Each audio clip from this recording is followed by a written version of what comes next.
Largamos. Arriba, vamos a ver otro mensaje. No. Pero si lo del HARP fuera cierto, nos han mentido durante décadas con lo del cambio climático. Es muy macabro todo esto. Pero ustedes saben muy bien quiénes manejan el mundo. Todos los gobiernos del mundo son títeres. Por lo tanto podemos esperar cualquier cosa. El nuevo orden mundial es plan de exterminio disfrazado de orden mundial. Ustedes imaginan, si esto fuera así, nos pueden liquidar cuando se les antoje. Un abrazo. Bueno, esto de Rubén, ¿no? Yo quiero decir una cosa. O sea, evidentemente que las grandes potencias buscan manera de controlar lo más que pueden, ¿no? Como instrumentos que son a su vez del gran capital. Eso es así, no cabe duda. Ahora, por otro lado, tenemos que a los capitalistas no les conviene el exterminio de la humanidad. A ver, porque digo, la esencia del capital es apropiarse de plusvalía. Y para que haya plusvalía tiene que haber gente que trabaje. Entonces, si la gente se muere, los muertos no pueden trabajar y no pueden generar plusvalía. Entonces, más allá de que el capital muchas veces ha actuado como un gran exterminador, a veces conscientemente y a veces inconscientemente, ¿no? Como por ejemplo cuando ha invadido, un caso típico es la conquista de América, ¿verdad? La invasión de territorios por esas expediciones, en principio españolas, después se sumaron otros países, otras potencias coloniales, ¿verdad? Y provocaron grandes genocidios, porque venían con enfermedades que no existían aquí. Ese fue el principal mecanismo, pero después además ponían a la gente a trabajar en condiciones, a los pueblos originarios, a trabajar en condiciones absolutamente inhumanas, con lo cual se morían en grandes cantidades, ¿no? O sea, pero todo eso, digamos, es un proceso que no es, desde el punto de vista capitalista, no es favorable, ¿verdad? Porque digo, después que un hombre se muere, no se le puede extraer más plusvalía, ¿no? Entonces, más allá de que evidentemente sí el capitalismo tuvo ese papel genocida, ¿no? Como decía Marx en El Capital, nació chorreando sangre por todos sus poros, ¿no? Eso es cierto, pero digamos no es el objetivo del capitalismo. Eso creo yo, fruto del análisis científico de la realidad. Lo otro, bueno, todos esos mecanismos de control. En definitiva, si existiera ese famoso HARP, si fuera tan eficiente o tan eficaz, no cambiaría nada en la esencia, porque la esencia es que el objetivo del capital siempre es extraer plusvalía, ¿no? Nunca hay que perder de vista, mi punto de vista, ¿no? Como marxista es ese. Y bueno, que tenemos, íbamos a hablar algo de Brasil. ¿Es golpe o no es golpe? ¿Qué opina usted, compañero Pablo? Te arrimo el micrófono. Me la pusiste difícil. No, ¿ya tendrás una opinión?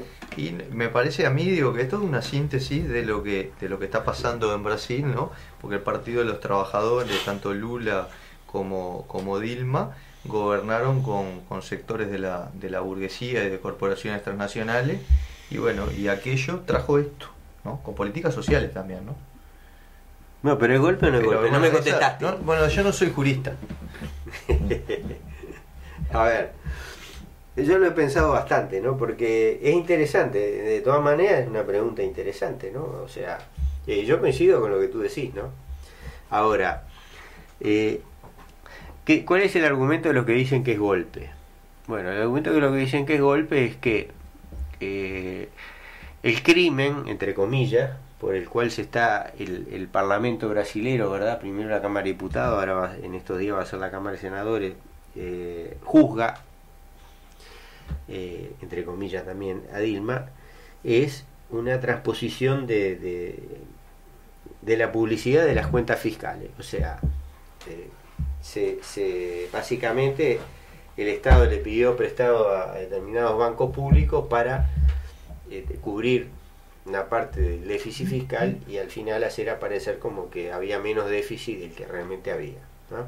Eso es lo que le acusan a Dilma. Esa es la acusación contra Dilma, pues eso se considera, entonces dicen que con eso cometió un crimen de responsabilidad y que de acuerdo a la Constitución, cuando el presidente comete un crimen, puede ser destituido mediante ese proceso que quiere decir, vamos a decir el término en español y el término en inglés, no sé por qué los brasileños insisten tanto con el término en inglés, pero no sé si estará en la Constitución brasilera, capaz que sí. Juicio político, ¿no? Creo que la traducción es juicio político. Eso es el argumento de los que dicen que no hay. Bueno, por supuesto, a eso se le agregan distintos condimentos ciertos, que los que juzgan a Dilma son más corruptos que ella, es verdad. O sea, ese parlamento es un parlamento, vimos el espectáculo lamentable, ¿no? Lamentable. Las fundamentaciones de voto. Eso es cierto, pero digamos, son factores que se agregan a un concepto fundamental. Y bueno, que Dilma fue electa por 54 millones de brasileños, por lo cual esto es un golpe de Estado, una forma legal de encubrir un golpe de Estado, algo así, ¿no? Estoy sintetizando bien los argumentos. Sí, está bien sintetizado bueno, el argumento. Yo opino que si la Constitución dice que en determinadas circunstancias el Poder Legislativo, el Parlamento, asume un rol jurisdiccional, y bueno, es lo que dice la Constitución. Evidentemente el Parlamento no es un tribunal de justicia, o sea, el Parlamento está para otra cosa, no está para hacer leyes. Para juzgar a la gente están los tribunales, ¿no? Los juzgados, ¿no? De sus distintas instancias, los juzgados de primera instancia, los de apelaciones, la Suprema Corte. Yo que no soy abogado, pero más o menos uno de aquello que nos enseñaban en el liceo, que se llamaba educación cívico-democrática, y después lo que uno ha visto, leído ya de más grande, tiene ese concepto. Entonces, si la Constitución dice que en determinadas circunstancias el Parlamento se vuelve juez, en este caso juez del presidente de la República, y bueno, yo qué sé, son reglas del juego, ¿no? Vos después que entraste al partido, podés decir que la regla del penal es injusta, o que los hay es injusta, pero vos entraste al partido con esa regla. Vos sabías quiénes eran tus aliados cuando entraste, cuando fuiste a las elecciones, te aliaste con el partido el PMDB, ¿no? Partido de la Democracia Brasileña, ¿no? Algo así, PMDB. Vos sabías quién era Acuña, no puedo creer que Dilma, Lula y las más jerarcas del PT no supieran quién era Acuña, que no supieran quién era Temer, que no supieran quién eran todos esos nenes de pecho que pululan hoy en día en la Cámara de Diputados y en la Cámara de Senadores, ¿no? Particular de aquellos con los cuales fueron aliados, ¿no? Entonces ahora lo que está pasando, y bueno, es atenerse, o sea, es el desarrollo no esperado de una regla de juego que ya se conocían de antemano. No solo se conocían las reglas de juego, se conocía a los jugadores, ¿verdad? En este partido vos sabías que en el cuadro jugaban Fonseca, Forlán, ¿no? Y bueno, dijo, y ahora está pasando lo que está pasando. Claro. Entonces, si vos entrás con con el otro y con el otro, y después pasan estas cosas, yo no digo que vas a decir que está todo bien, ¿viste? Es la política, ¿no? Cada uno defiende su juego, pero ahora, es verdad que de Dilma no he oído nadie ha dicho ninguna acusación personal de corrupción. Digo, yo no he visto ninguna, ¿tú has visto alguna? ¿Verdad? No. Pero también es verdad que la plata de las campañas en Brasil venía de las coimas, ¿verdad? Eso es algo que que está demostrado, hay documentos, ¿no? Los aportes de las empresas con grandes contratistas del Estado a la campaña política. Recientemente hay una lista de Odebrecht, ahí están, creo que todos los partidos y partiditos brasileros recibiendo plata, pero también el PT, y el PT en un lugar muy prominente. Entonces, acá, inocentes, santos inocentes, bueno, están, por ejemplo, el PSOL, no, creo que no ha habido ninguna denuncia en ese sentido, Partido Socialismo y Libertad, y puede haber algún otro partido pequeño, pero la situación del PT es tan comprometida como la situación de los otros, más allá de que muy probable que Lula no tenga cuentas en Suiza, que Dilma tampoco, como si tiene el principal promotor del juicio político, el diputado Cuña, que es una cosa impresentable el tipo, ¿no? Pero, a ver, está todo dentro del juicio. Y sí, el argumento de que a Dilma la votaron 54 millones de brasileros, yo no sé cuántos millones de brasileros votaron a los diputados que votaron por la impugnación de Dilma. Y esos probablemente mucho más que los 54 millones, ¿no? Y de esos 54 millones debe haber un buen pueblo caliente, porque Dilma prometió no hacer el ajuste fiscal, por supuesto, que está haciendo. Claro, porque cuando hablamos de corrupción, para mí lo menos importante es si recibió plata de Odebrecht, que es una de las grandes constructoras, ¿no? Yo creo que lo más importante es para quién se está gobernando. Claro. Entonces, ¿y para quién están gobernando? Y ponen de ministro a la gente, no vamos a nombrar porque ya nombramos 10 veces en el programa, a la gente que pusieron. ¿Y de qué se queja? Entonces, para mí no hay un golpe. En fin, es una opinión, yo sé que capaz que a muchos no le gusta, a algunos compañeros y amigos, ¿no? Pero es mi opinión, yo opino eso. Mucho de lo que pasa en Brasil debe estar relacionado con la moratoria de siembra de transgénico por 10 años que te está tratando en el Congreso. Saludos, Milano. Milano, un abrazo, la doctora Milano. Yo realmente no sé, o sea, no sé quién está proponiendo, me falta información, no sé quién está proponiendo la moratoria de siembra de transgénicos. Sé que no tiene, me parece que no tiene ninguna posibilidad de salir eso con la actual composición del Congreso, porque dudo mucho de que haya algún partido importante que esté promoviendo eso. No sé quién la está promoviendo, pero Dilma puso a Katia Abreu. Katia Abreu era una vocera del agronegocio, ¿verdad? Sí. Le decían la señora motosierra, algo así, o sea, vinculaciones con la industria forestal, o sea, o la industria del agronegocio que desmonta tierra, ¿no?, para plantar soja. Evidentemente acá lo que hay es un gobierno, el gobierno del PT, que mientras hay plata concilia, ¿no? O sea, utiliza la recaudación aumentada del gasto del sector público para financiar planes sociales, para financiar planes de inversión, por ejemplo, todo esto de Petrobras con el petróleo presal, ¿verdad? Cuando se acaba la plata, se acaba eso, el país entra en una crisis porque no desarrolló una industria alternativa, ¿verdad? Se desindustrializó en todos estos años, eso lo demostramos nosotros cuando investigamos los números. Entonces, y bueno, hay un momento que los que mandan, que son la burguesía, dice, bueno, esto ya no nos sirve, ¿no? O sea, ya se quemaron, ya no están siendo eficientes en el manejo de la cosa, los vamos a cambiar. Y esa es en definitiva lo que está planteado. Quiero dejar algunos minutos para comentar un poco lo de la teoría de la dependencia, ¿no? La plusvalía la va a dar y la está dando, y en el futuro próximo es la mecatrónica y el paradigma actual que está bien cerquita de Montevideo, en Fraivento, UPM Bosnia. Wake up, please. Oh my dear. Let's go ahead with the program in English.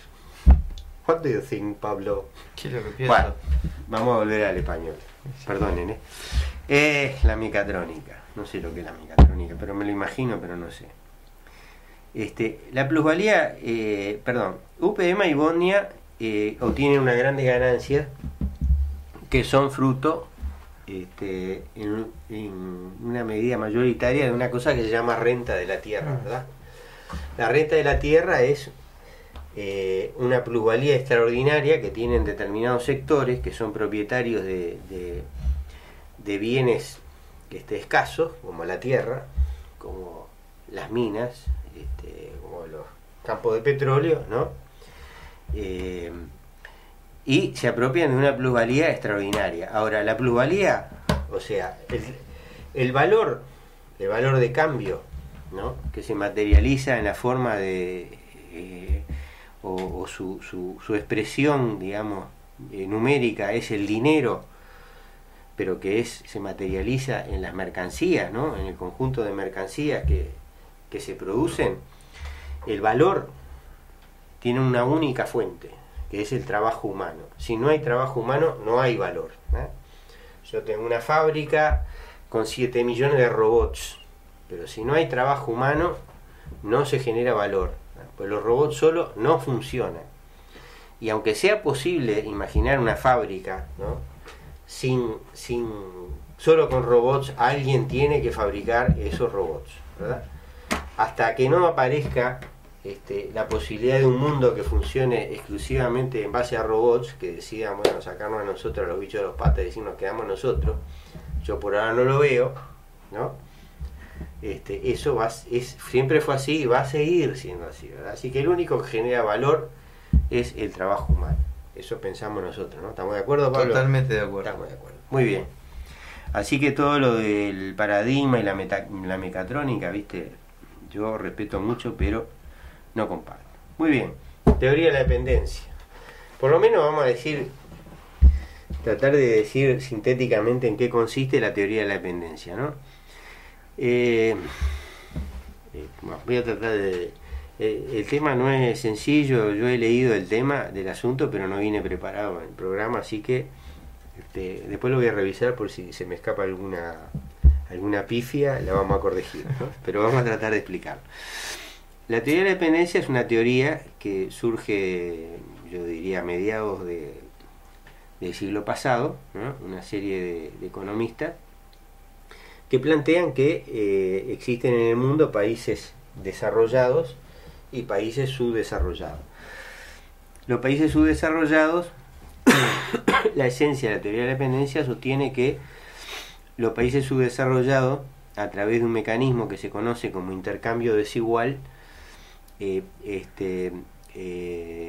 financian el desarrollo de los países desarrollados. El sustrato de la teoría de la dependencia es precisamente eso, ¿no? El intercambio desigual, que dice que cuando nosotros cambiamos un producto primario, por ejemplo carne, o más primario todavía soja, ¿no?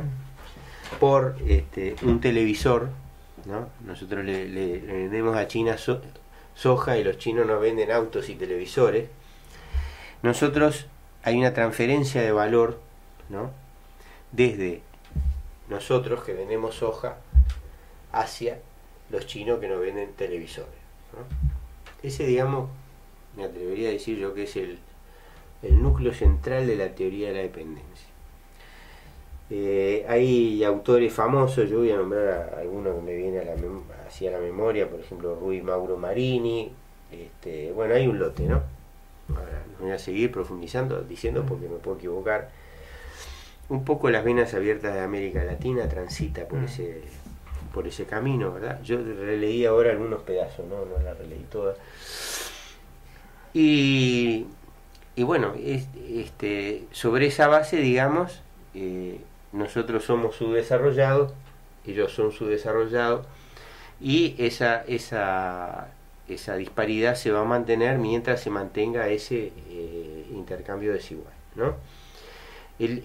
Eso, digamos, había un aspecto, eso tenía, ¿cómo voy a decir?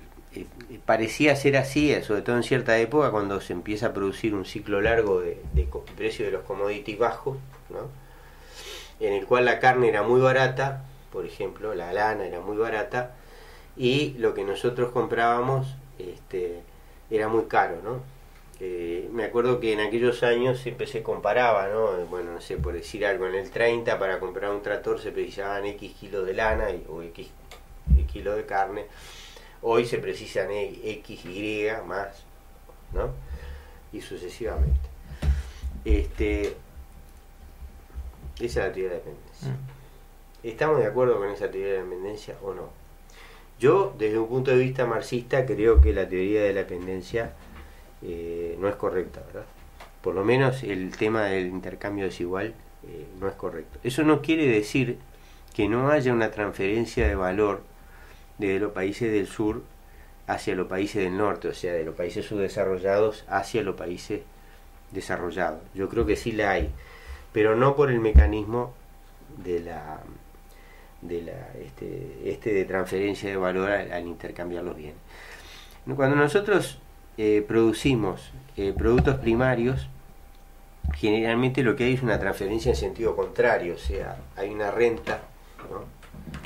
Una renta del suelo, una renta de los recursos naturales, ¿verdad? Que hace que en realidad nosotros cuando le vendemos soja a los chinos, y los chinos nos venden un televisor, si nos atenemos a la teoría del valor trabajo, ¿verdad?, de la cual acabamos de hablar con motivo del comentario de este oyente, hay una transferencia inversa, o sea, en realidad los chinos nosotros lo estamos currando a los chinos, va a decirlo en términos groseros, ¿verdad? O sea, porque los chinos, el televisor tiene mucho más trabajo humano que los kilos de soja con los cuales nosotros les compramos ese televisor. Básicamente lo que hacemos es eso, ¿verdad? Nosotros mandamos soja y traemos una cantidad yo estoy hablando del televisor, pero traemos una montaña de artículos industrializados, ¿verdad? Y si miramos el contenido de trabajo humano de esos artículos es mucho mayor. Lo que pasa es que bueno, pero entonces lo que conviene es vender soja, porque entonces tiene razón los neoliberales, ¿no? Tiene razón el canciller Nino Boa, que dice que tenemos que abrir el comercio para que nos compren más carne y más soja y más, ¿no? Y nosotros lo que nos conviene es desindustrializarnos, porque es total, si ganamos vendiendo soja, ¿no? Pero claro, el saqueo, yo creo, viene por otro lado, ¿no? No viene porque en ese intercambio se produjo una transferencia de valor desfavorable a nosotros, sino porque hay mecanismos financieros, mecanismos de fuga de capitales, que hacen que todo eso que podemos ganar con el intercambio lo perdamos por otro lado, ¿no? Por eso es que todos estos mecanismos de libertad de comercio vienen acompañados de medidas para permitir, digamos, la penetración de capital, ¿no? El capital viene, se apropia de qué, se apropia precisamente de los mecanismos de generación de renta que tenemos nosotros. Los mecanismos de generación de renta, nosotros hablamos de la renta de la tierra, pero hay otros mecanismos de generación de renta, ¿no? Si vos tenés una empresa telefónica, ¿no?, y tenés un monopolio o tenés un oligopolio, porque vos no podés tener 70 empresas telefónicas compitiendo, eso no existe en ningún lugar del mundo, ¿verdad? Hay cosas que son monopolios naturales. Las empresas de servicios públicos naturalmente constituyen monopolios u oligopolios, porque no hay una forma de hacerlo de otra manera, fácticamente es imposible. Entonces esas empresas necesariamente, siguiendo reglas que no provienen de una perversidad particular de ningún grupo de capitalistas, sino las reglas normales del capitalismo que busca la mayor tasa de ganancia, van a generar un acomodo de precios, de condiciones, ¿no? Y eso va a generar una transferencia de renta del conjunto de la sociedad a esas empresas, o sea, de la plusvalía del excedente que se genera en la sociedad, esas telefónicas van a captar una parte desproporcionada que está muy fuera completamente de relación al valor que deberían tener los servicios que entregan, ¿no? lo que vale para las telefónicas vale para los servicios de salud, vale para los servicios de educación, vale para el agua potable, vale para vale para la propiedad intelectual, ¿no? Y para la industria nacional también. Y para los industriales nacionales también, que se ven beneficiados. Que se ven beneficiados también. Esos precios, justamente digo, ¿no? Sí, la industria, digamos, tú dices la industria manufacturera. La industria manufacturera por lo general tiende a ser más competitiva, ¿no? O sea, la industria manufacturera es, digamos, es más difícil establecer monopolios o oligopolios en la industria manufacturera, ¿no? O sea, vos podés tener 200 fábricas de zapatos. Aún en un país pequeño como este hubo en su momento múltiples fábricas de zapatos, múltiples fábricas textiles. Ahora lo que no puedes tener es 7 telefónicas, porque por las características intrínsecas del negocio no es imposible. Entonces, todo eso hace que bueno, no hablamos del tema financiero, que es monstruoso, ¿no? Es enormemente importante, ¿verdad? Todo eso hace que, si bien en el intercambio directo nosotros podemos estar ganando, porque cuando nosotros vendemos soja estamos vendiendo en parte un componente muy importante de renta de la tierra. Ahora, ¿qué pasa? Si gran parte de la renta esa se la llevan 4 terratenientes por un lado, y después otra parte importante se la lleva la Monsanto, la Syngenta, la BAF, 2 o 3 empresas multinacionales del agronegocio, que a su vez, ¿no?, dan los insumos, la semilla, que también, al estar protegidos por una propiedad intelectual, tienen a su vez un componente importante de renta, ¿no? Entonces al final, claro, esa renta llega al país, pero se vuelve a ir, porque después esos terratenientes la colocan afuera, una gran parte, las empresas multinacionales transfieren las ganancias al exterior, y al final nosotros nos beneficiamos, pero es una cuestión completamente artificial y sin sustrato, ¿verdad? Vamos a leer un mensaje acá. Inteligencia artificial, máquinas que aprenden como el ser humano, y hace un mes atrás Google ya hizo una prueba en la web y le fue muy bien interactuando con las personas.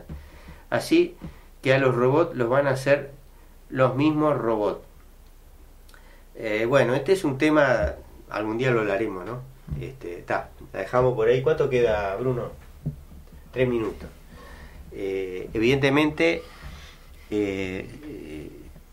es posible, sí, que a los robots los terminen haciendo los mismos. Un minuto. Uno, bueno. Bueno, nos jubilamos todos. Entonces sí, ahí sí vamos a hacer todo de sedentario, lo único que va a haber son robots. Yo no la veo, o sea, obviamente para fabricar robots yo estoy seguro que se están utilizando robots, ¿verdad? Pero siempre hay todo un componente fundamental de trabajo humano detrás de eso. Aparte de eso, está en sectores muy limitados, ¿verdad?